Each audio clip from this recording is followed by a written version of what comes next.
জয় মা। জননীং শারদাং দেবীং রামকৃষ্ণং জগদ্গুরুম পাদপদ্মে তয়সীত্বা প্রণমামি মুহুর্মুহুঃ। উত্তেজিত কণ্ঠে শ্রী মায়ের কণ্ঠ শুনে ত্রাহি ত্রাহি কম্পমান সেবক ও অন্যান্যরা।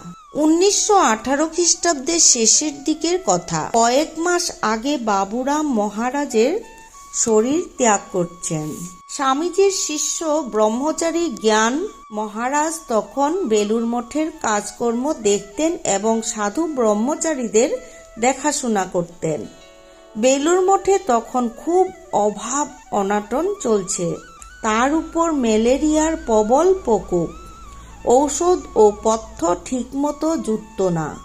পথ্যের জন্য পথ্যের মধ্যে লেবুর রস সহ সাগু, বার্লি, দুধ কদাচিৎ জুটত। এককালে 6-7 জন সাধু ম্যালেরিয়ায় ভুগতেন। একদিন আমি ও একজন সাধু উদ্বোধনে শ্রী মাকে দর্শন করিতে যাই। আমরা মাকে প্রণাম করে দাঁড়াতে মা আমার সঙ্গী সাধুকে দেখে খুব ব্যথিত কণ্ঠে বললেন, বাবা, তোমার এরকম চেহারা হলো কি করে? তোমার কত ভালো শরীর ছিল। সাধুটি বললেন, ম্যালেরিয়ায় ভুগে এমন হয়েছে মা। মঠে বড় কষ্ট এবং অভাব মা। সেখানে পথ্য বলতে বার্লি ও লেবুর রস, দুধ জোটে না। অনেকেরই এখন ম্যালেরিয়া হচ্ছে মঠে। মঠের ছেলেদের দুঃখ কষ্টের কথা শুনে মা খুবই ক্ষিপ্ত প্রায় হয়ে উঠলেন। তিনি উপরের বারান্দা থেকে তীব্র চিৎকার করে ডাকলেন, শরৎ শরৎ। মা সাধারণত লোক দিয়ে শরৎ মহারাজকে ডাকতেন এবং অত্যন্ত মৃদু স্বরে কথা বলতেন। তার এইরূপ উচ্চ কণ্ঠ কেউ কখনো শুনেনি। তাই মায়ের উত্তেজিত কণ্ঠে সবাই চমকে উঠল। সারা বাড়ি যেন কম্পমান। শরৎ মহারাজ ভাবলেন, কি জানি এক গুরুতর কাণ্ড ঘটে গেছে। মা তো কখনো এমন করে ডাকেন না। শরৎ মহারাজ মোটা ছিলেন। নিচের অফিস ঘর থেকে দ্রুত সিঁড়ি বেয়ে উপরে উঠে এলেন।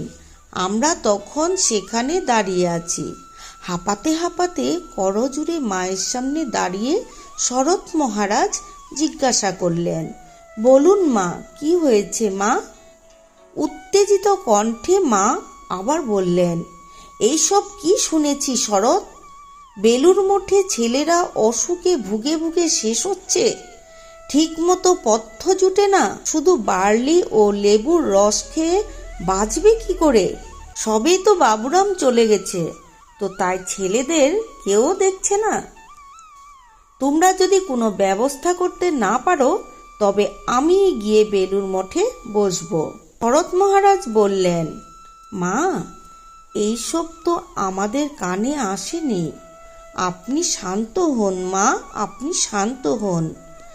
আমরা এক্ষুনি ব্যবস্থা করছি। আমরা উভয়ে খুব অপ্রস্তুত হলাম। মহারাজ অর্থাৎ স্বামী ব্রহ্মানন্দ সে সময় বলরাম মন্দিরে ছিলেন। শরৎ মহারাজ সঙ্গে সঙ্গে ছুটলেন বলরাম মন্দিরে। মহারাজের কাছে এবং সব ঘটনা তাকে জানালেন। অচঞ্চল মহারাজও বিচলিত হলেন।